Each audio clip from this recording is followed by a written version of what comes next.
You're listening to the Beyond Sundays podcast. Each week we talk to people just like you who share stories of God's faithfulness. Today we're talking about some more challenging topics such as depression, anxiety, fear, and suicidal thoughts. You know, these mental health issues are definitely on the rise in our nation, especially among young adults ages 18 to 30. So today I sat down with my sister-in-law, Sarah Elizabeth, as she shares her battle with these mental health issues.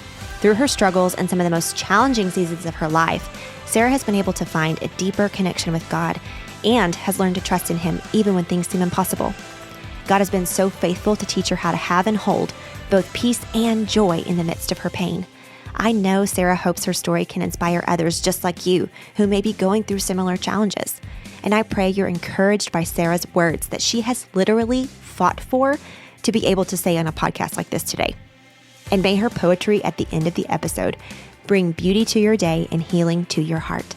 Any links or resources mentioned in the episode will be linked in our show notes. Plus, I get to bring on a special little guest with more joy and light bottled up in her 9-year-old body than I can simply express. And she is going to do me the honor of closing out this podcast at the end. So let's get to it. Well, today I feel pretty special because I have my sister-in-law with me today, who also goes by Sarah. Hello, Sarah E. Hi, Sarah M. Y'all, that is what we've been calling each other since we've known one another because of our first name being Sarah. I'm Sarah Michelle, and she's Sarah Elizabeth. So I have her in the studio today to talk about how the Lord has been just guiding her every step. And I don't want to share too much of her story before we dive into what we're going to talk about today. However, what I will say is that I've witnessed this woman of God, this strong woman of God, walk a journey of faith that has not been easy. And she's going to share that with you guys today. We've had a previous conversation. We've been talking about a lot of things. She has a lot of wisdom, a lot of beautiful things to share as a part of her story. But specifically for today, we're going to talk about mainly depression and anxiety and mental health. That's where she feels like for this season, the Lord has really been drawing her out into this area to speak into these places because she's been walking in greater measures of freedom. And so we're so thankful for that. Yes. But I'm going to let her share her story. But before we dive into all of that, Sarah, why don't you share a little bit about you? Okay. I am Sarah Elizabeth Turner. My dad is Randy Turner and my brother is Jeffrey. So I've been at Beltway for a long time. It's been home since I was 15. All of my people are here. It's safe, which mental health makes you want safety. So I'm thankful for Beltway. I have my master's in English, but mostly I spend my days writing and hanging out with my nieces and other people's kids. Which they love you. Yeah, it's my favorite. You are a loved Aunt Sarah for sure. Yeah, and I hope that they always know that that's my favorite. I want kids to know that I'm going to show up. And I feel like I have taught all of my kids, I'm going to say that in air quotes because I don't have any of my own, but all of the ones that I love on, I feel like I've trained them to know that I'm going to show up if they want me. For sure. Well, among so many other things, you're also a creative writer, and the Lord's been bringing that back up into thank goodness, into like your life, and you used to write all the time, and there was a season of hardship, and the Lord has been inviting you back into that space. And I believe later on in this episode, you're going to share something with our listeners, which I'm so excited. Something you've written. Yeah, I think it's going to be good. I'm excited. It's been a long time since I did that because I got scared. Anxiety makes you want to shut down, but I have been forcing myself to be vulnerable, and it's been worth it for sure. Okay. For sure, it's been worth it. Well, we talked about this before we started recording of when we wanted to start the conversation about the depression and anxiety and when that all kind of started surfacing in your life. Could you share that story? Yeah, that's a tough answer, at least for me personally. I think sometimes depression is situational, and sometimes I think that it's chemical, and I feel like I, unfortunately, have both. But for me, whenever I have cerebral palsy, so I have a disability, and that's defined a whole lot of my life because everything has been hard, everything physically, everything mentally, everything emotionally. It's all been a battle.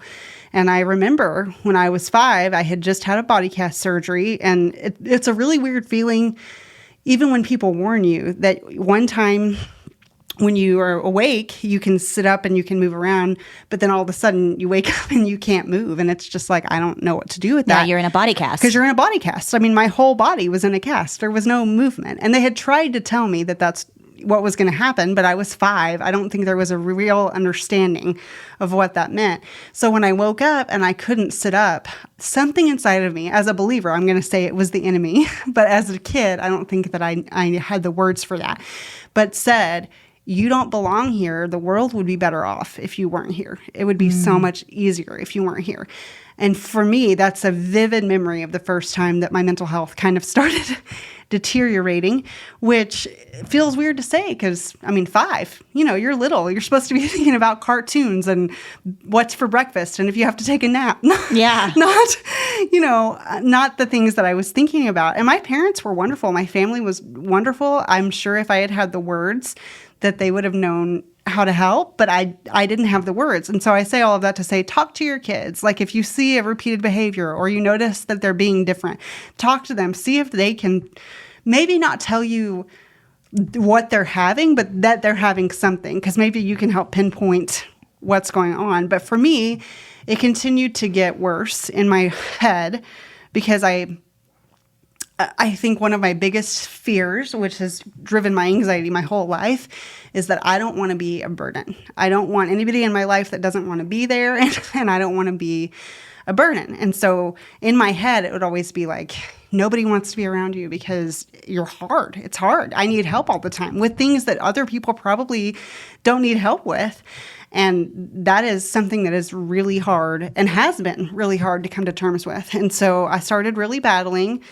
I handled it okay in high school, mostly because I had really high quality friends in my life, which you still have today, which are still my friends. So kind of the Lord. Yeah, isn't he sweet? I mean, all of my people that are in my life have pretty well been in my life since I was a teenager, and I'm so thankful for that.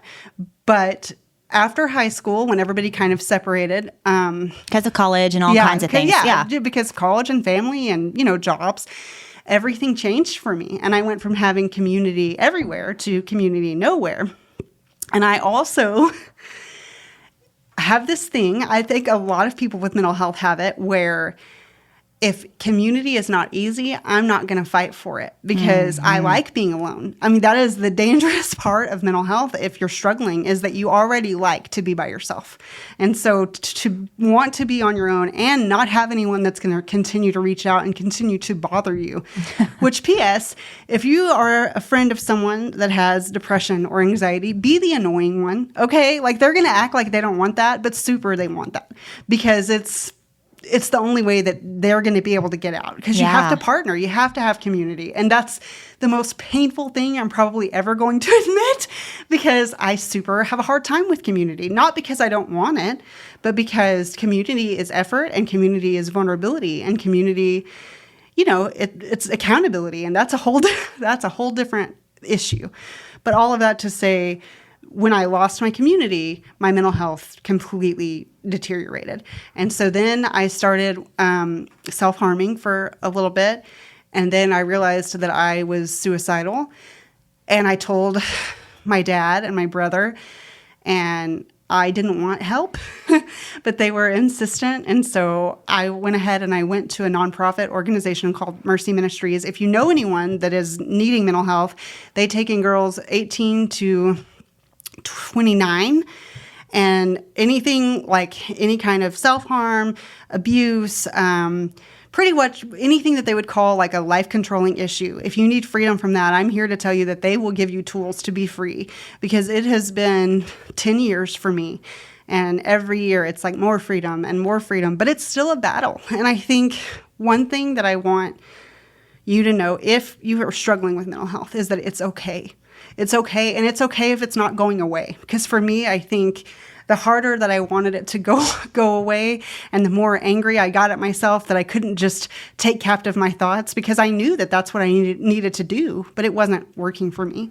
And so I think I want you to know, if this is still an issue for you and you're sitting here going, why can't I pray and this just go away? Or if you're judging yourself, that's not going to help and it's not going to change things. And so instead, focus on things that you can do to help and things that force yourself to do things.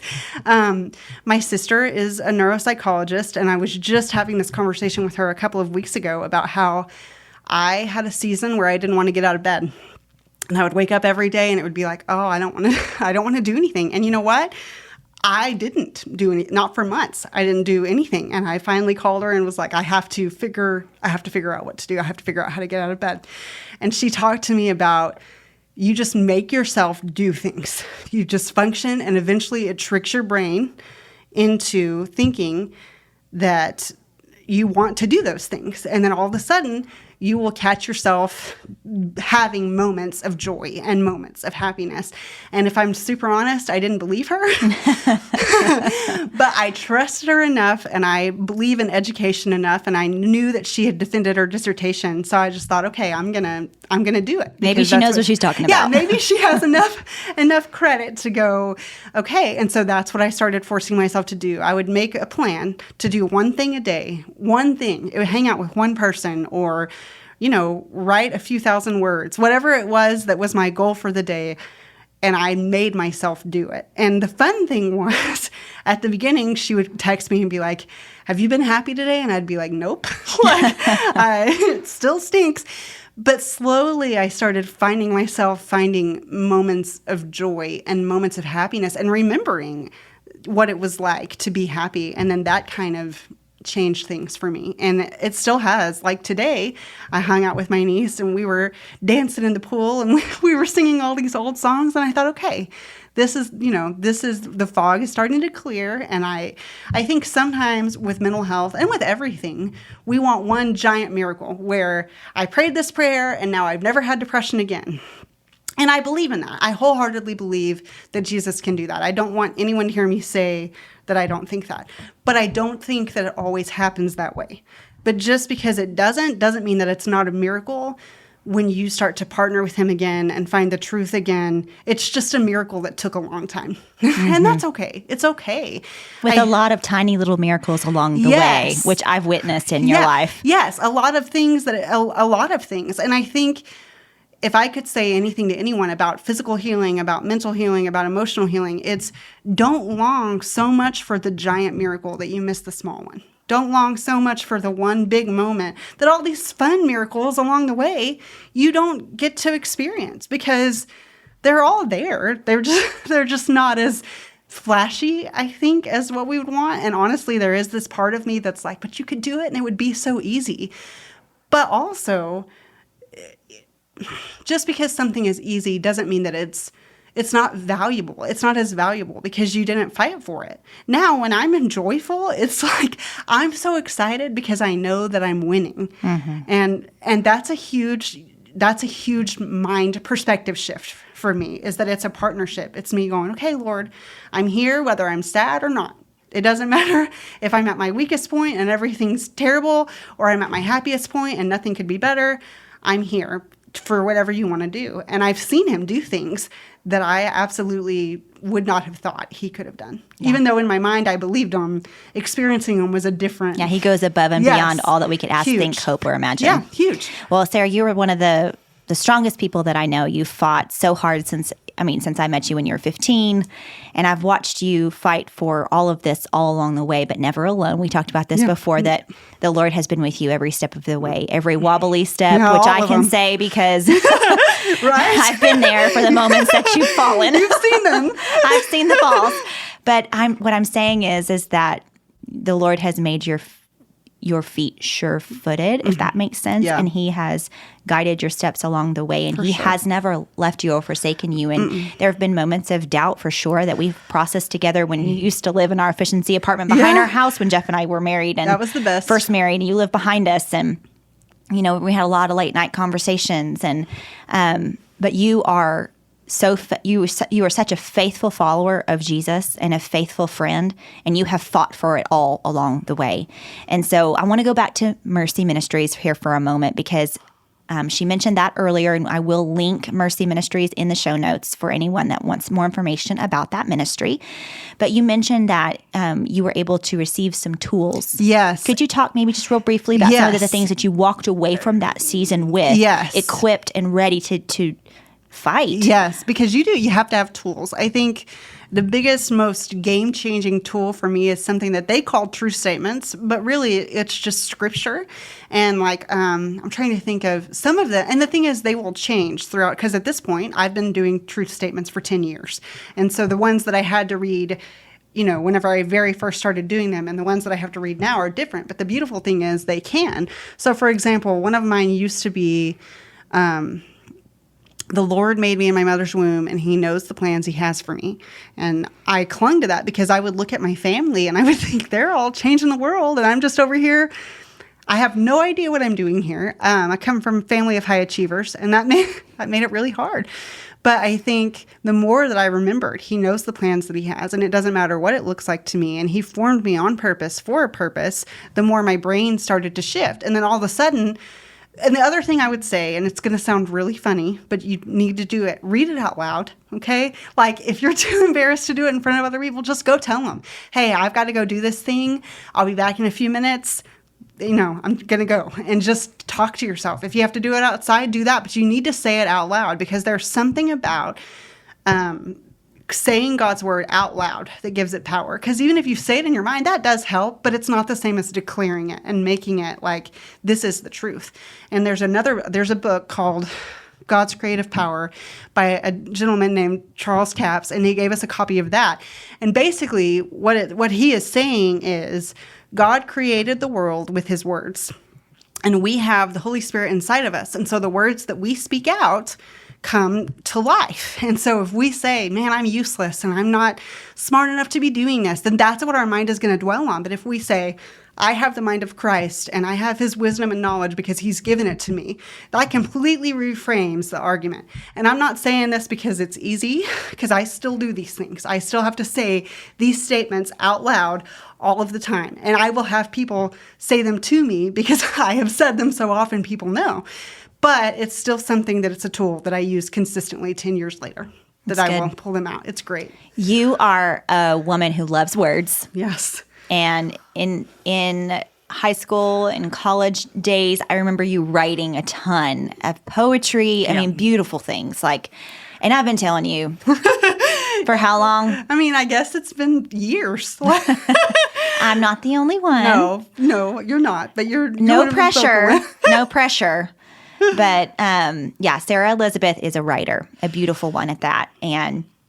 But there has been something that has even occurred in that place where the enemy has tried to silence you. Would you share kind of what you've been learning and growing, and the Lord's been showing you in that area? The sweet thing about that is that I have been going through a season, I would say for the past 5 or 6 years, where I went from prolifically writing to not writing at all, because I would sit in front of the computer and not know what to say. And that was such a bizarre experience for me. And so I had been fighting with the Lord, I want this back. But there was also this very fearful part of me, what if I never got it back? Because for me, words were very freeing, and it was the way that I handled a lot of what was going on in my mind and in my body. And so I started praying, and I actually had Eitan Shishkoff, he prayed, and we met, and he talked about writing. And after that, the words just started pouring out. And so I don't know exactly what the Lord is going to do with that, but I say all of that to say, I think that the Lord wants to engage with us when we're in those seasons, when it's I've got nothing left. And so if you feel man, I want to talk to him and I don't know what to say because I'm so angry, say that. He's not afraid of whatever you want to say to him. He's not afraid. He wants to communicate with you. I think we're afraid that he's going to be upset. But the thing is, he made you, and he already knows you're struggling. So I feel if you're honest with him and you give it to him, he's going to honor it, and he's going to awaken that part of you that you've asked him to awaken. So for me, it's been a beautiful release of it was never about me needing the words. It was about me trusting him enough to know that he was going to protect me with words, no matter what I said, that I still had his protection. And I think it's been beautiful, because I think a lot of me not wanting to write was me being afraid that I was going to say the wrong thing. And I keep feeling him say, no, because your words are mine and I've got you. And so I think at the end of the day with mental health, I always go back to, I either fully believe that he has me or I don't. There's no in between. And if he has me, that's a relief. No matter any way that I look at it, it's just a relief. And so whatever it is, whatever area, for me it was words, but whatever area that you're like, I want this back, or I had this and it's gone, just talk to the Lord. He has something he wants to say. I don't know what it is, but if you're quiet and you listen, he'll guide you. He'll either send someone or he'll urge your spirit to open a scripture or whatever, but something will happen. Yeah. And even to be looking for what my little 8-year-old, 9-year-old. Oh, she's 9 now. Well, sometimes I still think that my kids are too old to be the ages that they are. But even if it's a God wink, Ellie calls them God winks, and she had one at camp recently where she had a Cheerio in her bowl of cereal that morning that had like a little heart in the center of it. Mm-hmm. And it was her God wink. She's like, look, God loves me because of this little Cheerio. That's a 9-year-old experiencing a God wink. But we experience God winks too. And there's a question that the Lord, that I actually have on a sticky note on my laptop in my office. And it says this: do I expect God to move today? Wow. Am I looking for miracles today? Mm-hmm. Sometimes they're small. Yeah. And we miss it because we're looking for something bigger. Yeah. And man, I just want to encourage you today to look for the God wink in your day. Expect God to move today, whether it's through this conversation or through the poetry Sarah's going to read later, or through a music that you listen to at some point today, or something you see out in nature. Look for ways that God is calling to you and speaking to you and showing you, I care for you. And your words don't have to be perfect. What you say to the Lord in your moments of weakness and your moments of stress and anxiety or depression do not have to be perfect. Mm-mm. What Sarah said is dead on right. Just go to him. Go to him with what you do have, and he will meet with you in that place. He will be there with you. Yeah. And I think when you think about, like Jeffrey preached on storms this week, and we all have them. There's no escaping the fact that you're in the middle of a storm. So I guess I would just say to you, even when you're in the middle of a storm and you're like, I just need some kind of sense that you're here. Even if you're not at the peace be still point yet, you'll get there. But even if you're not there yet, I would encourage you to try and find where he's at in the storm, even in the middle of it. And I'm going to give an example just because I feel like it is to this day the most powerful thing I've ever experienced. But I have cerebral palsy, like I've said, which is a big reason why my mental health was just so terrible. And so when Sarah was pregnant with Berkeley and Ellie, I was really mad at the Lord because I was very scared that they weren't going to love me because I couldn't hold them. And I just had all of these insecurities. So I pulled a Jonah and I decided that I was going to run away. And I went to Mozambique, and I was so excited to be there until my friend was like, hey, let's go to the newborn nursery. And I thought, hey, let's not. And she said, I'm going to go. And I said, well, you just have fun. And I kept avoiding it and kept avoiding it. I mean, I was running anything I could do to not have to go and see babies because I did not want to acknowledge the bitter part of my heart. And so I fought it. And anyway, the Lord, he just kept pushing me. And finally I was like, fine, I'll go in there. So I go in there and I'm watching all these people love these babies and rock them to sleep and change their diapers. And I'm so jealous and I'm so angry, like on a level that I can't even begin to explain, because I'm like, I came, thousands and thousands of miles to not have to deal with this. And here it is. And I don't know what to do. And I looked down and I saw a little girl crawling to me. And we don't speak the same language, but I could tell there was something about her. And so she comes to me, she leans back and she points to my feet and she points to her feet. And I realize that she has CP. And for that whole week, she would not leave me. She did not leave me the entire time. We did everything together. I fed her food. We did all of the things. And I remember the Lord saying to me, even if this was the only reason for your whole life that you had CP, so that you could come to this place and meet this little girl and show her that I have plans for her too, was that not enough? And then the next year I went back and she took her first steps to me. Oh, wow. And so, I mean, it would definitely be a lie to say that cerebral palsy is not a battle in my life and not a storm that really, if I'm honest, I would love for the Lord to be like, here you go. I'll take this back. Yeah, just kidding. You don't have to handle it anymore. But if I were to do that, and it would be a denial of his presence and his miracles in the midst of it. And That's so to me, I think even with depression and anxiety, if that's what you have, then I'm sorry, because first of all, that's an annoying battle to have to fight. But if you do, he's still there in the storm. There's still some kind of reason that he's going to take you through if you just trust him long enough to get through it. Mm-hmm. Well, Sarah, thank you so much for sharing what you've shared with us today. I have one more question for you. If there's one more thing you'd like to leave our listeners with today before we say see you later, what would that one thing be? I think when we struggle, it's really hard to believe that God is love, because it's not fair. And it would be a lie to say that it's fair. But the thing is, it's beautiful anyway. It's beautiful anyway. Oh, my life is beautiful. It's hard fought for, but I win. And I want you to know that you can win too, because he died for you to have abundant life. That's right. Abundant life. And I don't know what that looks like for you. I don't know. But I do know that even if you have mental health issues, he wants that for you. And so I'm just going to say that I'm praying for you. But when you look at your life circumstances and your storms, just remember that ultimately he really is love. Because if you believe that, then eventually the emotional toll that these things take on you is not going to mean as much as knowing that he has an eternal purpose and plan. That's good. Thank you, sister. I hear the thunder of other people's voices telling me all the things I'm not, all the lost things for which I've fought. I see the lightning as it all goes dark, the flashed promises of his presence, even as I feel broken promises and see the sadness spark. I'm surrounded by the storms of life every day, and sometimes I don't get a clear answer when I pray. The pain of unhealed bodies, the answer no, the waves of trouble continuing to grow. While he sleeps, I'm living a nightmare of all the things that make life unfair, and he sleeps. Will the storm ever cease? Where's my faith? As I hear him whisper, peace. I feel like I can't breathe, like I've lost myself to the waves, so much to grieve and nothing left to save.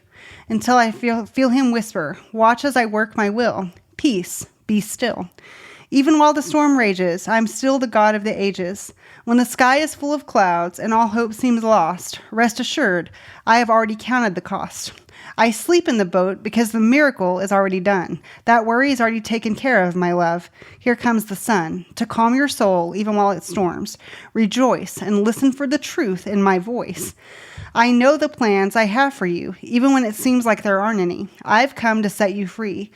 Even while it feels like chaos reigns, the storm has been taken care of by my bloodstains. No matter what's going on or how you feel, remember I'm here. Peace, be still. I know it's easy to doubt like Thomas, but I have a plan, I promise.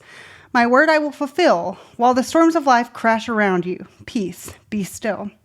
And know that I am God, and I hold your world in my hands. Even when it feels like nothing's going right, my promise still stands. I had you yesterday, I have you now. My love has always been a solemn vow. To keep you safe and close to my heart, we are never far apart. While it storms, enjoy the rain. Drops of my goodness are coming down. Feel my peace all around. And while your faith continues to grow, as a sign of my promise, look for the rainbow. Hi, I'm Ellie. I'm Sarah's niece and Sarah's daughter. Remember, God says you are awesome, and He's moving in your life. Hope you have a great day, and thanks for listening to the Beyond Sundays podcast with my mom and Aunt Sarah.